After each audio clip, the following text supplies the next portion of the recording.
Parliament ఎన్నికల తేదీ సమీపిస్తూ ఉండడంతో బీజేపీ దూకుడు పెంచింది. ప్రతిపక్ష ఇండియా కూటమి కంటే ముందే అభ్యర్థుల తొలి జాబితాను ప్రకటించిన బీజేపీ ప్రచారంలోనూ అదే వేగంతో దూసుకుపోవాలని వ్యూహాలు రచిస్తుంది.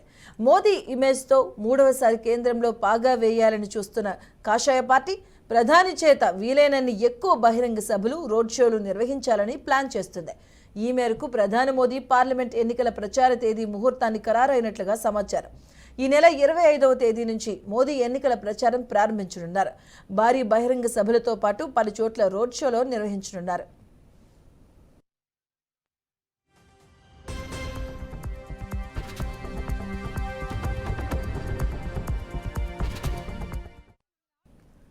దేశవ్యాప్తంగా 150కి పైగా సభలు, రోడ్ షోలు నిర్వహించనున్నట్లు టాక్. నార్త్లో ఫుల్ స్ట్రాంగ్గా ఉన్న బీజేపీ ఈసారి సౌత్లోనూ సత్తా చాటాలని ప్రయత్నాలు చేస్తుంది. ఈ క్రమంలోనే ప్రధాని మోదీ చేత దక్షిణ రాష్ట్రాల్లో 35 నుంచి 40 సభలను నిర్వహించాలి అని బీజేపీ సన్నాహాలు మొదలుపెట్టింది. అస్సాంలో 2 భారీ బహిరంగ సభలు నిర్వహించబోతున్నట్లుగా టాక్. అలాగే దేశంలోని అత్యధిక ఎంపీ స్థానాలు ఉన్న ఉత్తరప్రదేశ్లోని 15కు పైగా సభలు నిర్వహించనున్నట్లు సమాచారం.